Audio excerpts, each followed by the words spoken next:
சுவாமி விவேகானந்தரின் 150 அறிவுரைகள். ஜஸ்ட் கேளுங்க.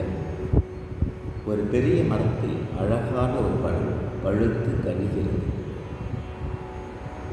பிறகு அந்த பழம் கீழே விழுந்து அழுகுகிறது. அந்த அழுகிய கனியிலிருந்து, அந்த பழத்திலிருந்து தரையில் வேர் பாய்ந்து அதிலிருந்து முன்பு இருந்ததை விட பெரிய ஒரு மரம் தழைத்து கிளம்புவதை பார்க்கிறோம்.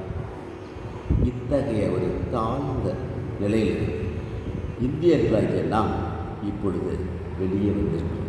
சுவாமி விவேகானந்தர் கையில் கலப்பை பிடித்த உழவர்களின் குடிசைகளிலிருந்து புதிய இந்தியா எழுந்து வெளியே வரட்டும். மீனவர்கள், சக்கிலியர்கள், துப்புரவு பணியாளர்கள் ஆகியவர்களின் குடிசைகளிலிருந்து புதிய இந்தியா எழுந்து வெளியே வரட்டும்.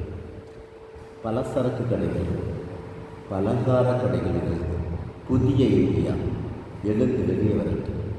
தொழிற்சாலைகள், கடை வீதிகள், சந்தைகள் ஆகியவற்றிலிருந்தும் எல்லாம் புதிய இந்தியா எழுந்து வெளியே வரட்டும். தோட்டங்களிலிருந்து, காடுகளிலிருந்து, குன்றுகளிலிருந்து, மலைகளிலிருந்து புதிய இந்தியா எழுந்து வெளியே வரட்டும். சுவாமி விவேகானந்தர்.